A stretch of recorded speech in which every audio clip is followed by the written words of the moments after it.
అయిపోయాను, కానీ తను మాత్రం తను అనుకున్నది సాధించింది. కానీ నేను మరి నా పరిస్థితి ఏంటి మేడం? మరి నేనేమైపోవాలి మేడం? ఇప్పుడు మీరు మోరల్ని మాట్లాడుతున్నారు. ఏంది నా జీవితము నా ఇష్టము? సార్ మీరు నన్ను భయపెడుతున్నారా సార్? చట్టాలు ఇవన్నీ చెప్తూ. నేను భయపెడతాను. నేను ఏమన్నా రౌడీ స్టార్ నా అమ్మ? పెళ్ళైన 6 నెలలకి కిషోర్ అసలు ఎక్కడా కూడా ఇష్యూ లేదా? నాకైతే ఆ సిచ్యువేషన్ గుర్తించుకుంటే ఇప్పటికీ ఏడుపు వచ్చేస్తుంది సార్. నాకు మాట్లాడాలని ఉన్నా కానీ నాకు భయం వేసింది మేడం. తను చాలా పెద్దింట్లో ఉంది మేడం. ఏదో ఒక రీజన్ చెప్పాలి కదా. అంటే నేను అసలు ఎందుకు వెళ్ళిపోయిందో ఏం జరిగిందో కూడా నాకైతే తెలియదు సార్. ఆయన ఒక అడ్వకేట్ గా కూడా మాట్లాడట్లేదు మీతో. ఇంకా గట్టిగా చెప్పాలంటే మీ ఒక అన్న లెక్క మాట్లాడుతున్నా నేను. మీలాంటి పెద్దవాళ్ళని నేను ఇట్లా మాట్లాడడం. నేనున్నాను మేడం, నేనున్నాను కదా మేడం ఆయనకి. మేడం నేను ఒకసారి హస్బెండ్ తో మాట్లాడవచ్చా? అయ్యో తప్పకుండా అమ్మా మాట్లాడండి. ఏమండి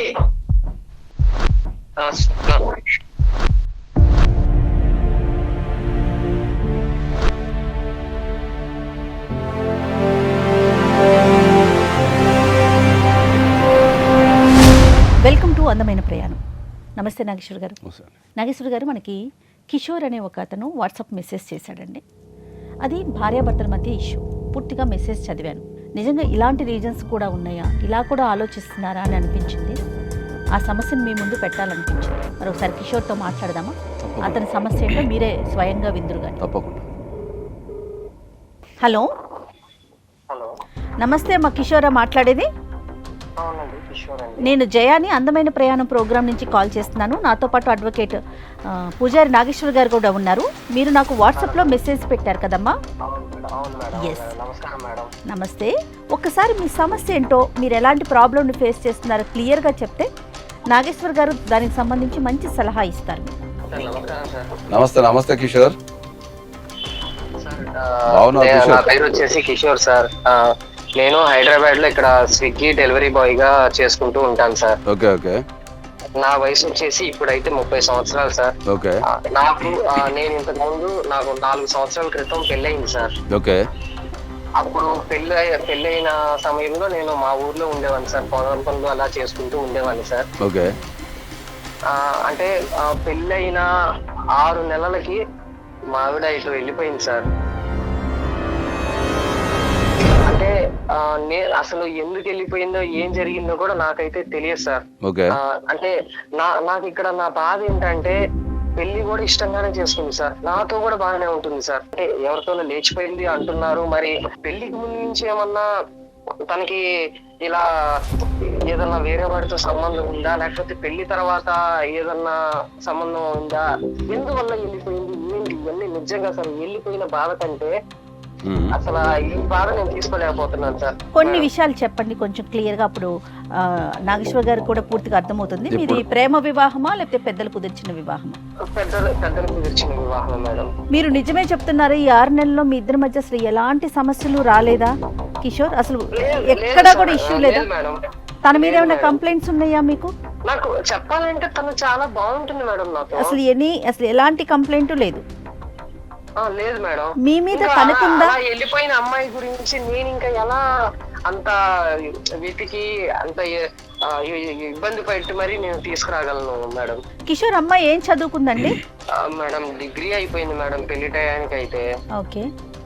ఒకవేళ వీళ్ళ పేరెంట్స్ తో ఏమన్నా ఇష్యూ ఉందేమో? కిషోర్ వాళ్ళ పేరెంట్స్ తో ఉండొచ్చు. మరి ఆయనే చెప్పాలి. ఏమండి కిషోర్? ప్రధానంగా అమ్మాయి గురించి మాత్రం ఇష్యూస్ అయితే ఏం లేవు మేడం. మీతో కాదు, మీ పేరెంట్స్ తో. పేరెంట్స్ తో కూడా అంత ఏం లేదు మేడం, బాగానే ఉంటారు. ఏదో మంచి వేతల కథ లేకుందండి. ఎందుకంటే ఇష్యూస్ ఏం లేవంటాడు, 6 నెలలు మంచిగా ఉన్నావు అంటారు. మళ్ళీ అమ్మాయి వెళ్ళిపోయింది అంటాడు. వెళ్ళిపోయిన కారణం ఎందుకో తెలియదు అంటాడు. కాదు నాగేశ్వర్ గారు, తన మీద అమ్మాయికి ఏం ప్రాబ్లం లేదంటున్నాడు, అమ్మాయి మీద తనకేం ఇష్యూ లేదంటున్నాడు. అసలు మరి ఏంటి సమస్య అనేది మీరే మాట్లాడాలి. మరి ఏదన్నా ఉన్న చిన్న చిన్న అంటే ఫ్యామిలీలో మామూలుగా వచ్చే చిన్న చిన్న గొడవలే తప్ప వెళ్ళిపోయేలాగా అయితే ఏం లేవు సార్. మీ కుల పెద్దలు గాని లేకపోతే మీ అమ్మ నాన్న గాని మరి మీరు ఏ రకమైన ప్రయత్నాలు ఆ అమ్మాయిని తీసుకురావడానికి చేయలేదా? చేశాను సార్, చేశాం సార్. నేను మరి చేసినప్పుడు వాళ్ళు ఏదో ఒక రీజన్ చెప్పాలి కదా, పలానా రీజన్ వల్ల అబ్బాయి ప్రవర్తన బాగాలేదనో లేకపోతే అమ్మాయికి ఇబ్బంది ఎదురవుతుందనో ఏదో ఒకటి చెప్పాలి కదా. చెప్పలేదు సార్. మరి మరి అంత ఇష్టంగా పెళ్లి చేసుకున్న అమ్మాయి 6 నెలలకు మిమ్మల్ని వదిలిపెట్టి వెళ్ళిపోవడం అనేది అయితే ఇది మరి నాకు కూడా చాలా మిస్టరీగానే ఉంది. అసలు అర్థమే కావట్లేదు. ఏదైనా సమస్య ఉంటే మనం దాన్ని సాల్వ్ చేయొచ్చు, కానీ నువ్వేమో ఏం సమస్య చెప్పడం లేదు, ఆ అమ్మాయి వెళ్ళిపోయింది కామన్ గా అని చెప్తున్నావు నువ్వు. ఏదో ఒక 100% ఒక అమ్మాయి వెళ్ళిపోయింది అంటే ఏదో ఒక కారణం లేకుండా ఉండదు. ఓకే, ఖచ్చితంగా ఏదో ఒక కారణం ఉంటది, దాన్ని ఫైండ్ అవుట్ చేయడంలో నువ్వు విఫలమైనవని నేను అంట. అలా ఏం లేదు సార్, నాకు ఉన్న టైంలో బాగానే ఉంది సార్. అమ్మా నాగేశ్వర గారు అన్నట్లుగా మీరు ఫైండ్ అవుట్ చేయలేకపోతున్నారేమో అనిపిస్తోంది. ఫైండ్ అవుట్ చేయలేదు. ఇప్పుడు అది ఒక 6 నెలలు జర్నీ చేసిన అమ్మాయి అంటున్నా కదా, 6 నెలలు ఇద్దరు కలిసి జీవించిన తర్వాత అమ్మాయి వెళ్ళిపోయింది అంటే ఏదో ఒక 100% ఏదో ఒక ప్రాబ్లం ఉండి ఉంటది. చెప్పకుండా వెళ్ళిపోయిందంటే ఇంకా ఏదో ప్రాబ్లం ఉండి ఉంటుంది. ఓకే, చెప్పుమా ఏం చేద్దాం, అసలు ఈ సమస్యకి పరిష్కారం ఏంటి ఏం అర్థం కావట్లేదు. మరి మేడం నాకు ఇప్పటిదాకా ఏం అర్థం కాని పరిస్థితుల్లోనే ఉన్నాను మేడం. అయితే మొన్న ఒక 4 రోజుల క్రితం ఒక సంఘటన అయితే జరిగింది మేడం. దాని మూలంగానే నేను మిమ్మల్ని అప్రోచ్ అవడానికి కారణం మేడం. చెప్పండి ఆ సంఘటన ఏంటో. స్విగ్గీ డెలివరీ బాయ్ గా చేస్తున్నాను మేడం. అయితే నాకు ఒక డెలివరీ వచ్చింది. ఆ రోజు నేను డెలివరీ ఇవ్వడానికి వెళ్ళాను మేడం. ఓకే, వెళ్తే నేను షాక్ మేడం. నేను డెలివరీ ఇవ్వడానికి వెళ్ళిన ఇంట్లో తను ఉంది మేడం, మీ వైఫ్.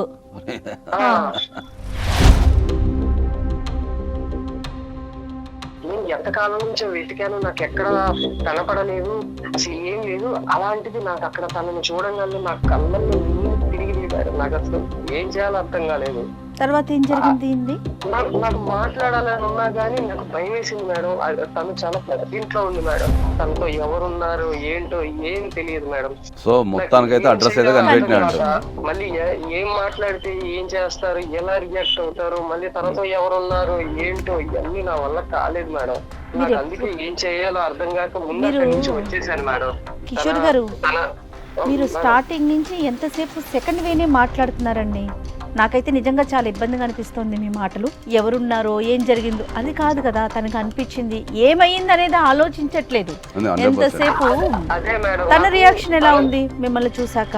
అసలు లేదు మేడం, నన్ను తను చూడలేదు మేడం. నేను మాస్క్ పెట్టేసుకొని ఇట్లా హెల్మెట్ పెట్టుకొని అలా ఉన్నాను మేడం. నా కళ్ళు తప్ప తనకి ఏం కనిపించవు మేడం. తను గుర్తుపట్టలేదు మేడం. అయితే ఇంకా తన నెంబర్ కోసం నేను ఎలా అయినా తన నెంబర్ అన్నా తీసుకునే ప్రయత్నం ఉందా. నాకు తను బుక్ చేసింది కూడా, ఆర్డర్ చేసింది కూడా క్యాష్ ఆన్ డెలివరీ పెట్టారు మేడం. సో నేను తన ఫోన్ నెంబర్ కోసం అని చెప్పేసి నేను నా మామూలుగా నెంబర్ ఇచ్చేసి అట్లా తన నెంబర్ తీసుకున్నాను మేడం, అంటే పేమెంట్ చేయడం కోసం. ఆ నెంబర్ కి కాల్ చేశారా మరి? లేదు మేడం, నేను చేయలేదు మేడం. మీ చేత అప్రోచ్ అయ్యి మీ చేత మాట్లాడిద్దామని నేను మాట్లాడలేదు మేడం. రైట్, నాగేశ్వర గారిని అడుగుదాం మరి ఏం చేద్దామనేసి. ఏం చేద్దామంటారండి? మాట్లాడదాం ఒకసారి. సమస్యకు అసలు ఏముంది సమస్య అమ్మాయిది, మరి ఆయన సమస్యని మనం పరిష్కరించాలన్నా కూడా ఖచ్చితంగా తెలవాలి కాబట్టి ఆ అమ్మాయితో మనం కాంటాక్ట్ చేయాల్సిందే కంపల్సరీ. ఓకే ఓకే కిషోర్, మరి ఒకసారి మీరు కాల్ చేస్తారా? భయంగా ఎందుకో టెన్షన్ గా ఉంది. మీకు కొంచెం మీరు చేయండి సార్, నేను నెంబర్ చెప్తాను. ఎందుకు భయం ఎందుకయ్యా? ఆమె నీ భార్య. ఆమె ఏమో సార్, నాకు తీసుకోలేకపోతున్నాను సార్. నాకు అంతా నేను మాట్లాడితే ఎలా మాట్లాడుతుందో ఏం మాట్లాడుతుందో అవన్నీ నాకు అసలు నా వల్ల కావట్లేదు సార్. మనం కలపడానికి ట్రై చేద్దాం ఒకసారి. మీరు నెంబర్ ఒకసారి ఆ టెక్స్ట్ పెట్టండి, మేము కలపడానికి ట్రై చేస్తాం. మేము కానీ చాలా మిస్టరీగా అనిపిస్తుంది కదా నాగేశ్వర గారు. సమస్య అంటూ తనంటూ ఏమీ చెప్పట్లేదు. మరి మీరు మాట్లాడితే మీకు అర్థమవుతుంది. మేడం పంపించాను మేడం. ఓకే, నేను కాల్ చేస్తాను. హలో హలో, స్వప్న గారండి మాట్లాడేది? అవునండి, ఎవరు మీరు మాట్లాడుతుంది? నమస్తే అండి, నేను ఐడ్రీమ్ మీడియా నుంచి మాట్లాడుతున్నాను. నా పేరు జయ. అందమైన ప్రయాణం ప్రోగ్రామ్ నుంచి కాల్ చేస్తున్నాను.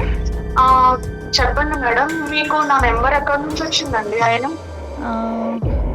మీ హస్బెండ్ కిషోర్ మాకు వాట్సాప్లో మెసేజ్ చేశారండి. ఒక చిన్న సమస్య పరిష్కారం కోసం నాతో పాటు అడ్వకేట్ నాగేశ్వర్ గారు కూడా ఉన్నారు స్టూడియోలో.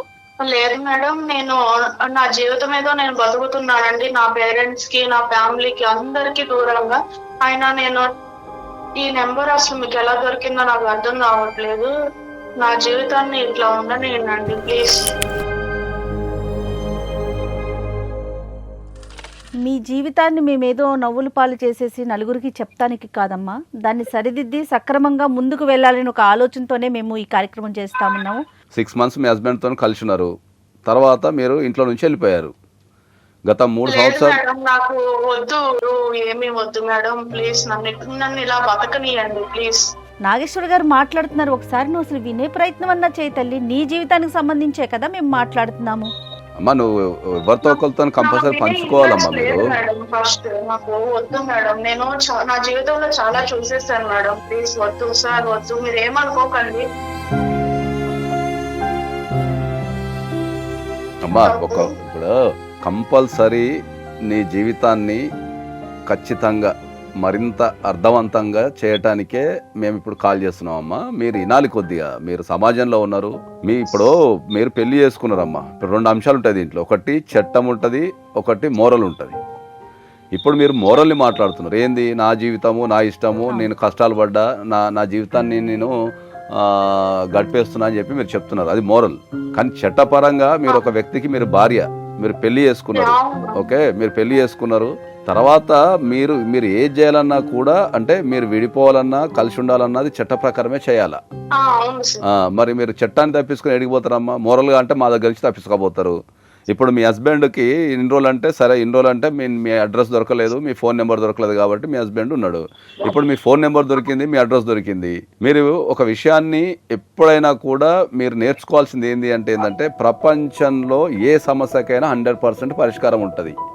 దాన్ని కూర్చొని మాట్లాడుకోవడం ద్వారా మనం సమస్యను పరిష్కరించుకుంటే మీ జీవితము ప్రశాంతంగా ఉంటుంది, సమాజం కూడా ప్రశాంతంగా ఉంటుంది. ఇప్పుడు మీరు మాట్లాడలేదు అనుకుందాం సపోజు, తర్వాత ఏం చేస్తాం మేము, మీ హస్బెండ్ నుంచి మేము లీగల్ నోటీస్ మీకు పంపించాల్సి వస్తుంది, చట్టపరంగా మేము చర్యలు తీసుకోవాల్సి వస్తుంది. సార్ మీరు నన్ను భయపెడుతున్నారా సార్ చట్టాలు ఇవన్నీ చెప్తూ? ఎవరినైనా మనం ప్రేమతోనే మనం మాట్లాడి వాళ్ళని సమస్య అవన్నీ సాల్వ్ చేస్తాం తప్ప నేను భయపెడతాను. నేను ఏమైనా రౌడీస్టర్నా అమ్మ? నేను చదువుకున్న వ్యక్తిని, అడ్వకేట్ని. ఓకే, మీరు భయపెడుతున్నారంటే ఎట్లాగా చెప్పండి స్వప్న, మీ జీవితం గురించి కదా మేము మాట్లాడేది. ఇంకా గట్టిగా చెప్పాలంటే మీ ఒక అన్న లెక్క మాట్లాడుతున్నా నేను. ఓకే సార్, ఓకే సార్, చెప్పమ్మా, ఇష్యూ ఏముందమ్మా, అసలు ఏం జరిగిందో చెప్పండి. ఎంతంటే ఒక ఆడపిల్ల తీసుకోలేనిది కూడా తీసుకున్నంత బాధగా అంత నరకం అనుభవించాను సార్ నేను. ఏముందమ్మా చెప్పండి, ఒక్కసారి విందాం. నా డిగ్రీ ఇట్లా అయిపోయిందో లేదో పెళ్లి చేసేసారు. తర్వాత 6 months తర్వాత నాకు పెళ్లి అయింది, మంచిగా అంతా బానే ఉంది సార్. నా హస్బెండ్ కూడా మా పేరెంట్స్ మంచిగా ఎత్తికి తీసుకొచ్చారు. నా హస్బెండ్ నేను తప్పు అనట్లేదు సార్, చాలా మంచి వాళ్ళు, నన్ను బాగా చూసుకున్నారు. కాకపోతే ఏంటంటే సార్ నన్ను అర్థం చేసుకోలేదు అంతే, నా ఇష్టాలని గౌరవించలేదు ఆయన. అస్సలు ఏం చేయాలి అని ఆలోచించి, నాకు చదువు అంటే చాలా పిచ్చి సార్, నేను గవర్నమెంట్ జాబ్ చేయాలి. నేను మా అత్తయ్యతో ఒక రోజు మంచిగా, మా అత్తయ్య మంచి మూడ్ లో ఉండగా వెళ్ళి మాట్లాడాను. అత్తయ్య ఇలా నా డిగ్రీ అయిపోయింది, నేను బ్యాంక్ కి గవర్నమెంట్ జాబ్ కి అప్లై చేశాను, హాల్ టికెట్ వచ్చింది, ఇదిగోండి అని చూపించాను. చూపిస్తే ఏమన్నారు, ఏంటి నువ్వు జాబ్ చేయడం ఏంటి, ఇట్లా మాకు చెప్పుకోకుండా ఎందుకు అప్లై చేసావు, సిటీలోకి వెళ్ళి అన్ని చేసుకోవడం అవసరమా, ఇక్కడ బానే ఉంటుంది కదా, మంచిగా చూసుకుంటున్నాడు, నేను బాగా చూసుకుంటున్నాను కదా, వద్దు అనేది సార్. మంచిగానే చెప్పింది చిన్నగా.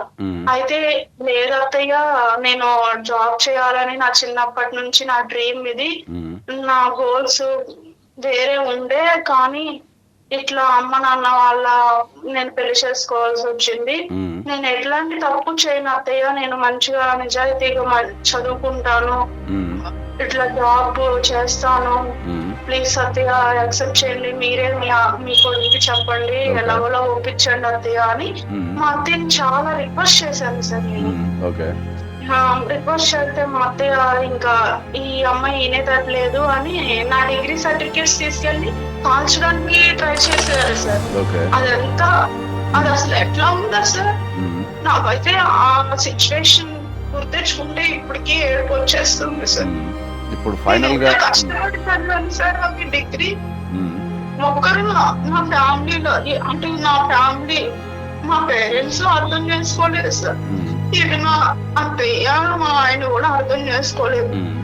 మీ పేరెంట్స్ మిమ్మల్ని అర్థం చేసుకున్నారమ్మా, చాలా బాగా అర్థం చేసుకున్నారు కాబట్టి స్వప్న అని పేరు పెట్టారు. ఎందుకంటే మీ మీ మీ స్వప్నం ఏదైతే ఉందో దాన్ని నిజం చేసుకోవాలి కాబట్టి మీ పేరు స్వప్న అని పెట్టారమ్మా. వాళ్ళు ఎప్పుడూ అర్థం చేసుకున్నారు కాబట్టి దే ఆర్ వెరీ పర్ఫెక్ట్. చెప్పమ్మా. అటు జాబ్ పేరెంట్స్ అంటే వీళ్ళెవరు నన్ను అర్థం చేసుకునేటట్లేరు. ఆ సర్టిఫికేట్స్ తీసేసుకుని నేను ఆ 6 months లోపల బయటకు వచ్చేసాను సార్. ఎవరికి చెప్పలేదు. అటు నా పేరెంట్స్ కి, ఇటు మా ఆయనకి, మా అత్తయ్యకి, ఎవ్వరికి, నా ఫ్రెండ్స్ కానీ ఎవ్వరికి చెప్పలేదు సార్. ఓకే, ఇప్పుడు ఏం చేస్తున్నారమ్మా మీరు? ఇప్పుడు ప్రస్తుతానికి బ్యాంక్ ఎంప్లాయీ గా జాబ్ వచ్చింది సార్. నేను సాధించాలనుకున్నది నేను ఖచ్చితంగా సాధించాను. ఓకే, కానీ ప్రస్తుతానికి నేను ఇప్పుడు ఒంటరిగానే ఉంటున్నాను సార్. ఇక్కడ హైదరాబాద్ లో ఒక ఫ్లాట్ నాకు వచ్చిన జాబ్ డబ్బులతో ఒక ఫ్లాట్ కొనుక్కున్నాను. ఆ ఫ్లాట్ లో మంచిగా ఉంటున్నాను. స్వప్న ఏం అనుకోవద్దమ్మా, మేము కిషోర్ దగ్గర నుంచే మీ నెంబర్ తీసుకున్నాము. మీతో మాట్లాడాలన్న ఉద్దేశంతో కిషోర్ కూడా లైన్ లో ఉన్నారు తల్లి. కిషోర్ ఒకసారి విన్నావుగా, తను చెప్పింది మొత్తం విన్నారుగా. మరి ఇప్పుడు ఏమంటారు? స్వప్న కాదు, అసలు ఎలా అనిపించింది అలా ఒక్క మాట కూడా చెప్పకుండా? బానే ఉన్నాం కదా, ఒక్క మాట కూడా చెప్పకుండా అలా ఎలా వెళ్ళిపోవాలనిపించింది నీకు? అసలు నువ్వు అమ్మాయికి సపోర్ట్ చేయలేదు కదా అబ్బా. అమ్మాయి పెళ్ళైన తర్వాత ఆ అమ్మాయి 3 నెలల తర్వాత ఆమె కళల గురించి నీకు చెప్పాలని ప్రయత్నించినప్పుడు నువ్వు ఆ అమ్మాయికి నువ్వు సపోర్ట్ చేయలేదు, అర్థం చేసుకోలేదు. అమ్మాయి వద్దు అని మాత్రం చెప్పాను సార్. ఇట్లా సర్టిఫికేట్ తగలబడి కాల్ చేస్తున్న సంగతి అవన్నీ నాకు తెలియదు సార్. నాతో అయినా చెప్పొచ్చు కదా సార్. సరే, నేను పెళ్లి చేసుకున్న భార్య సార్. కొంతకాలం కాకపోతే కొంతకాలం అయినా నేను కన్విన్స్ చేసుకోవాలి, తననైనా కన్విన్స్ చేసేవాడిని. లేకపోతే నేనైనా కొంచెం టైం తీసుకుని నేనైనా కన్విన్స్ అవుతాను కదా సార్. ఇలా కన్విన్స్ అవుతావు కానీ ఇప్పుడు ఆ అమ్మాయి తను చాలా కష్టపడి సంపాదించుకున్న డిగ్రీ సర్టిఫికేట్లని కాల్చడానికి ప్రయత్నించడం అనేది చాలా తప్పు. కాబట్టి అమ్మాయి భయానందంలో గురైపోయింది అన్నట్టు. ఆ డిసిషన్ ఏం తీసుకోవాలని అర్థం కాలేదు. నాకు చెప్పాలి కదా సార్. చెప్పాలి అంటే ఆ అమ్మాయి నీకు చెప్పడానికి ప్రయత్నించడం మీరు సపోర్ట్ చేయలేదు. మీరు సపోర్ట్ చేయలేదు అమ్మాయికి. సార్ నేను కాదనట్లేదు సార్, తనకి ఇంట్రెస్ట్ ఉంది, జాబ్ చేయాలనుకుంటుంది, కాదనట్లేదు సార్. ఇంత పెద్ద డెసిషన్ తీసుకునేటప్పుడు నాతో మాట్లాడాలి అనిపించలేదా సార్? ఇది కిషోర్, ఇది మీరు అర్థం చేసుకోవాల్సిన విషయం ఏముంది అంటే, ప్రస్తుతం భారతదేశం ఎదుర్కొంటున్న అతిపెద్ద సమస్యలలో ఇది ఒకటి. మీరు చాలా మంది మగవాళ్ళు, చాలా మంది కుటుంబ సభ్యులు ఆడపిల్ల చదువుకొని మగవాళ్ళకు సమానంగా పనిచేస్తున్న ఈ సమాజంలో వాళ్ళని అర్థం చేసుకోకుండా, వాళ్ళని సపోర్ట్ చేయకుండా, వాళ్ళని రకరకాల ఇబ్బందులకు గురి చేస్తుంది. చాలా ఇప్పుడు నా దగ్గరకు వచ్చే చాలా కేసులలో ఒక అమ్మాయి ఎదుర్కొంటున్న అతిపెద్ద సమస్య ఇది. ఎందుకంటే వాళ్ళు చెప్పుకోవడానికి లేక, వాళ్ళకి సపోర్ట్ లేక, వాళ్ళు తీసుకునే డిసిషన్ కూడా మనందరం తప్పుగా అర్థం చేసేసుకొని వాళ్ళ మీద అబాండాలు వేస్తున్నాం. ఎందుకు అంటే ఏంటంటే మీకు అర్థమయ్యే భాషలో చెప్పాలంటే ఏంటంటే, ఇప్పుడు ఉన్న అమ్మాయిలు ఎవరైనా సరే మగవాళ్ళతోని సమానంగా చదువుకుంటున్నారు, మగవాళ్ళతోని సమానంగా పనిచేస్తున్నారు. తల్లిదండ్రులు ఇప్పుడు ఆ అమ్మాయిని చదివించడానికి రకరకాల కోర్సులు అవుతున్నారు. కొందరు డాక్టర్స్ అవుతున్నారు, కొందరు పైలట్స్ అవుతున్నారు, పెద్ద పెద్ద కోర్సులు అవుతున్నారు. చాలా మంది మీరు చెప్పిన అప్పో సపోజ్ చేసి లోన్లు తీసుకొని చదివించడమే కాక భారతదేశంలో వాళ్ళకి శక్తికి మించి పెళ్లిలు కూడా చేస్తారు. ఓకే, చదివించడం అంతా ఒక ఎత్తు, చదివించడం అంతా ఒక ఎత్తు. చదివించిన తర్వాత మళ్ళీ వాళ్ళని గౌరవంగా మళ్ళీ పంపించాలి అంటే మళ్ళీ వీళ్ళు సంపాదించింది అంతా అప్పో సప్పో చేసి నగలు కొని, బట్టలు కొని, వాళ్ళకి గ్రాండ్గా పెళ్లి చేసి పంపించే క్రమంలో కూడా డబ్బు ఖర్చు అవుతుంది. ఖర్చు అయిన తర్వాత ఆడపిల్ల మానసిక పరిస్థితి ఎట్లుంటుంది ఏంటంటే, అరే నా తల్లిదండ్రులు నన్ను ఇంత కష్టపడి సంపాదించారు కదా, కష్టపడి చదివించారు కదా, లేకపోతే నాకు ఇంత కష్టపడి పెళ్లి చేశారు కాబట్టి, తను కష్టపడి సంపాదిస్తుంది కాబట్టి ఎంతో కొంత బ్యాక్ ఇవ్వాలను పేరెంట్స్కి. అది ఈ కారణం ఏదైనా కావచ్చు. అప్పు ఉండొచ్చు, ఎడ్యుకేషన్ లోన్ ఉండొచ్చు, లేకపోతే ఇంట్లో ఇంకా చదువుతున్న పిల్లలు ఉండొచ్చు. ఇప్పుడు ఈ అమ్మాయి కేసులో కూడా ఇద్దరు చెల్లెళ్ళు ఉండరు. ఓకే, వాళ్ళ పెళ్లిళ్ళు చేయాల్సిన బాధ్యత ఉండొచ్చు. ఓకే, లేకపోతే ఆరోగ్య పరిస్థితులు బాగుండకపోవచ్చు తల్లిదండ్రులది. కాబట్టి పనిచేసే అమ్మాయి, ఒక మగ పిల్లగాడు ఎట్లయితే సంపాదించిన తర్వాత తల్లిదండ్రులను చూసుకోవాలనుకుంటున్నాడో, ఒక ఆడపిల్ల కూడా ఈ రోజులలో పనిచేస్తూ ఇద్దరిని, 2 కుటుంబాలని బ్యాలెన్స్ చేయాల్సిన బాధ్యత మగవాడికి వచ్చాక ఒక కుటుంబాన్ని బ్యాలెన్స్ చేస్తే సరిపోతుంది. ఇప్పుడు మగవాడు ఒక కుటుంబాన్ని బ్యాలెన్స్ చేస్తే సరిపోతుంది, వాళ్ళ కుటుంబాన్ని పిల్లల్ని చూసుకుంటే సరిపోతుంది. ఆడపిల్లలకు అదనపు బర్డెన్ పడుతున్నది ఇప్పుడు ఆడపిల్లలకి. ఎందుకంటే అక్కడ కనిపెంచిన తల్లిదండ్రులని చూసుకోవాల్సిన బాధ్యత, ఇక్కడ కట్టుకున్న భార్యని కట్టుకున్న కుటుంబాన్ని చూసుకోవాల్సిన బాధ్యత ఆడపిల్లల మీద బర్డెన్ పడుతున్నది. రెండింటిని బ్యాలెన్స్ చేయాల్సి వస్తుంది వాళ్ళు.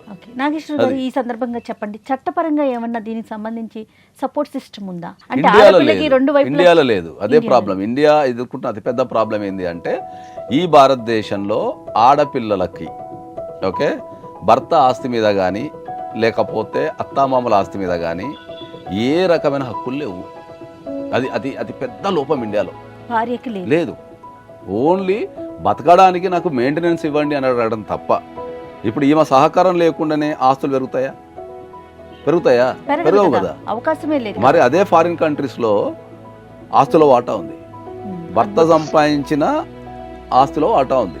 పెళ్ళైన తర్వాత సంపాదించిన దాంట్లో 50% ఏ కారణం చేతనైనా వాళ్ళు విడిపోవాల్సి వచ్చినా, వాళ్ళు విడిగున్నా, ఏ కారణం చేతనైనా 50% ఆఫ్ ద అసెట్స్ బాజాప్తు ఇవ్వాల్సిందే. కానీ మనసు విప్పి మాట్లాడుకోపోవటం వల్ల, ఓకే సరైన కమ్యూనికేషన్ లేకపోవటం వల్ల, ఓకే వాళ్ళకు దశా నిర్దేశం చేయకపోవటం వల్ల ఎవరి డెసిషన్ వాళ్ళు తీసేసుకొని, ఓకే ఎవరి జీవితాలు వాళ్ళు గడుపుతూ, ఎవరి లక్ష్యాల కోసం వాళ్ళు పనిచేస్తూ, ఒక కోఆర్డినేషన్ సిస్టమ్ లేదు. ఇప్పుడు దీనివల్ల వీళ్ళ అందమైన జీవితం, ఒక యవ్వనంలో ఉన్న ఒక అందమైన ఒక 4 సంవత్సరాల జీవితం, ఒక భార్యాభర్తలు కలిసి ఎదగాల్సిన జీవితం, వాళ్ళిద్దరు విడిపోయి ఎవరి జీవితాలు వాళ్ళు గడుపుతూ ఒకళ్ళ మీద ఒకళ్ళకి ప్రేమ ఉన్నా కూడా చెప్పుకోలే పరిస్థితులు ఉండిపోయాయి. ఇప్పుడు స్వప్న తన గోల్ తను రీచ్ అయింది. అవును, చెప్పండి. కానీ మీరు అన్నట్లుగా కలిసి ఉండాల్సిన జీవితం అదే అంటున్నా. ఇప్పుడు ఒక యవ్వనంలో ఒక 4 సంవత్సరాలు తోడుగనుకుంటే మానసికంగా కానీ, శారీరకంగా కానీ, సామాజిక పరంగా కానీ వీళ్ళు చాలా గట్టిగా ఉంటారు, మెచ్యూర్డ్గా ఉంటారు.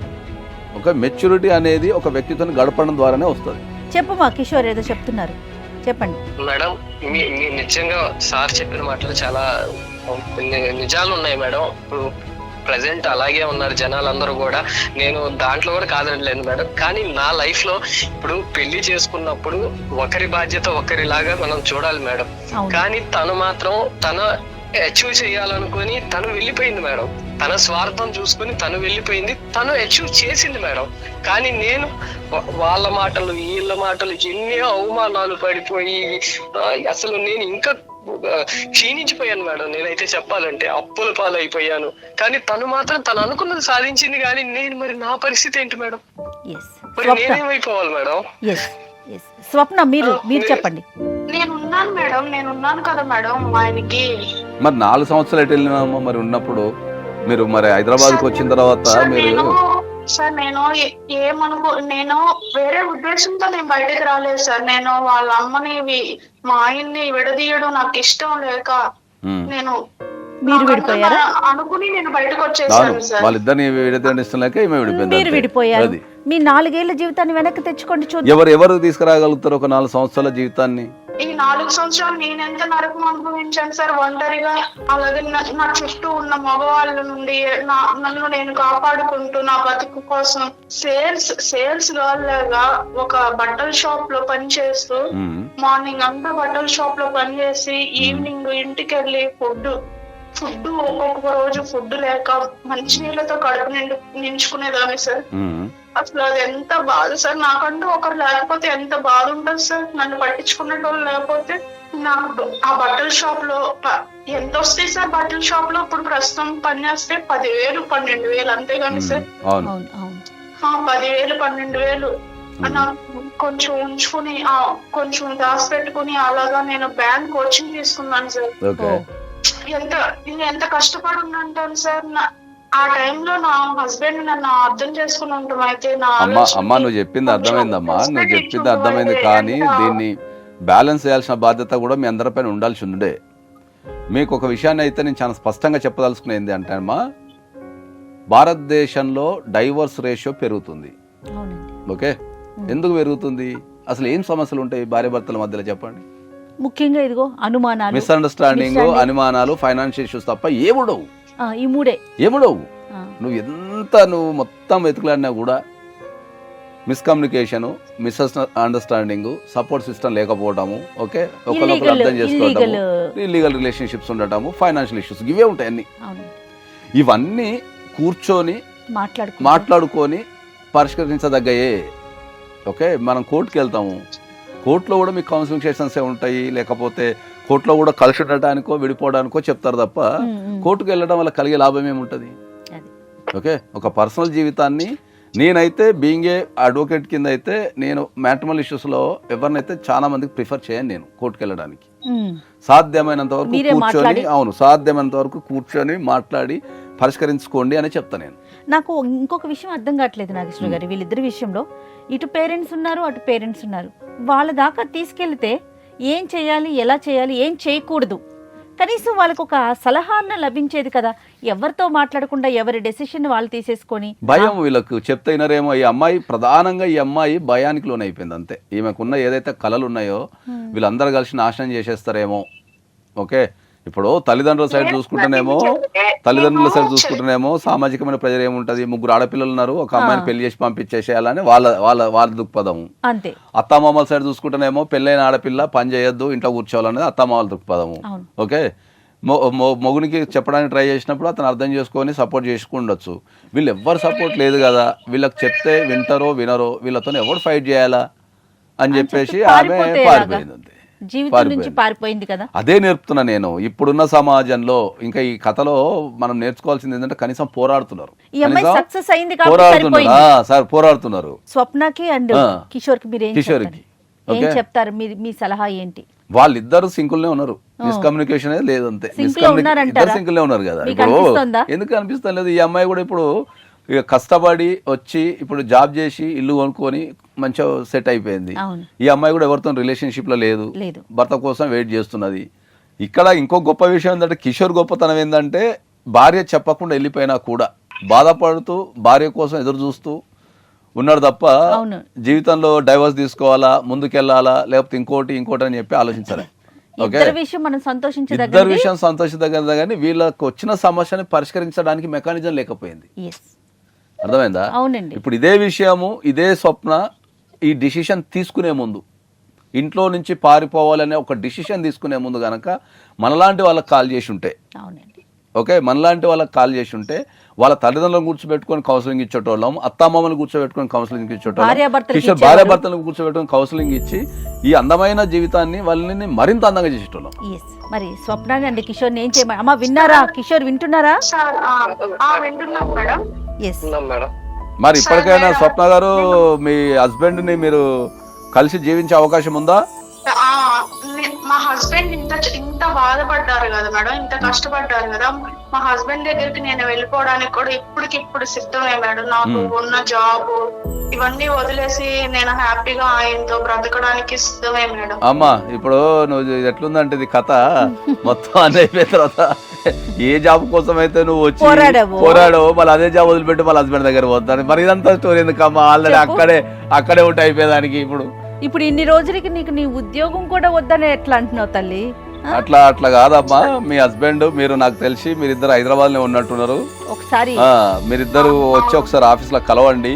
ఆఫీస్ లో కలిస్తే కిషోర్ ఒపీనియన్ ఉంది. ఆయన ఆల్రెడీ వాళ్ళ ఆవిడ కోసం ఎదురు చూస్తూనే ఉన్నాడు ఆల్రెడీ. నిజంగా మేడం, అంటే నాకు ఇన్ని రోజుల నుంచి అసలు ఎందుకు వెళ్ళిపోయింది అనేది నాకు ఎంతో బాధనిచ్చింది మేడం. రకరకాల అనుమానాలు నా మైండ్ లో తిరుగుతున్న 100 క్వశ్చన్లకి ఆన్సర్ అయితే దొరికింది మేడం.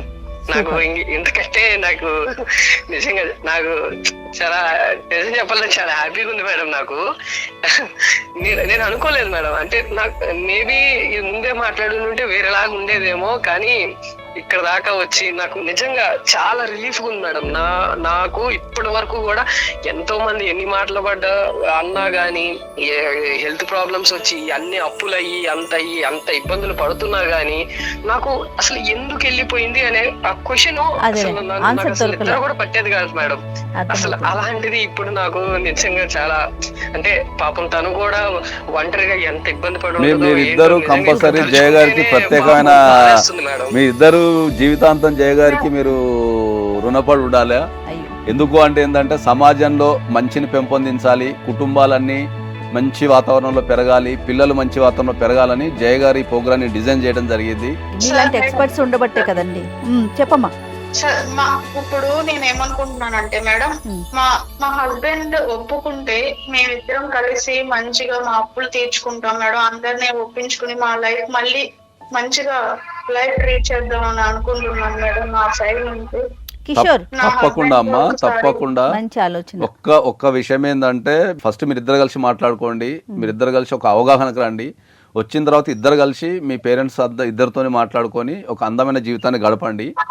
ఈ మాట్లాడే క్రమంలో మళ్ళీ మీకు ఏమైనా ఇబ్బందులు ఎదురైనా, మీ ఇద్దరి మధ్యలో ఏమైనా ప్రాబ్లమ్స్ వచ్చినా, మీకు మీ అత్తమామల నుంచి కానీ, లేకపోతే మీ అమ్మ నాన్నల నుంచి కానీ, పేరెంట్స్ నుంచి కానీ, లేకపోతే సమాజం నుంచి కానీ, ఎక్కడి నుంచి ఏ సమస్య ఎదురైనా మీరు ఎనీ టైం మాకు కాంటాక్ట్ చేయండి.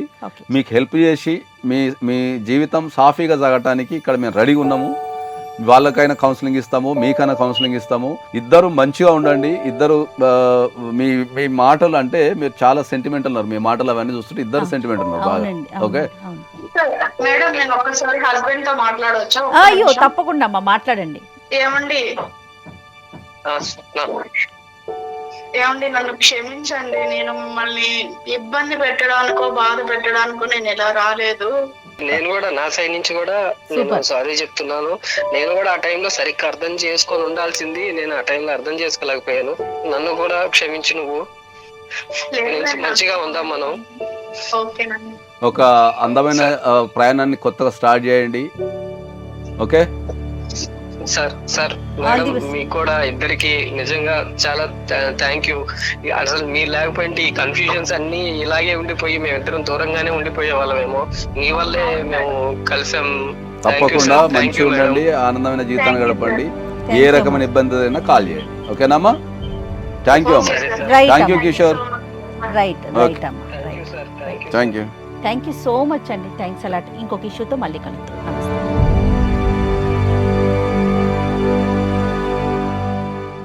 And for more videos, please subscribe to iDream. Please subscribe to iDream. Please subscribe iDream. And please subscribe to iDream. For more videos, subscribe to iDream. please like, share and subscribe to the channel. Congratulations, iDream. Subscribe to iDream. Subscribe to iDream. So subscribe to iDream Media. iDream ki iDream team andarki huge congratulations. Please subscribe iDream Media. Please subscribe to iDream. Subscribe iDream. Please subscribe to iDream. iDream అంటే నా కళల channel subscribe చేసుకున్న నోరు తిరుగుతలేదు, మీరైతే గంట గుర్తు కొట్టండి. For more such videos, please subscribe to iDream.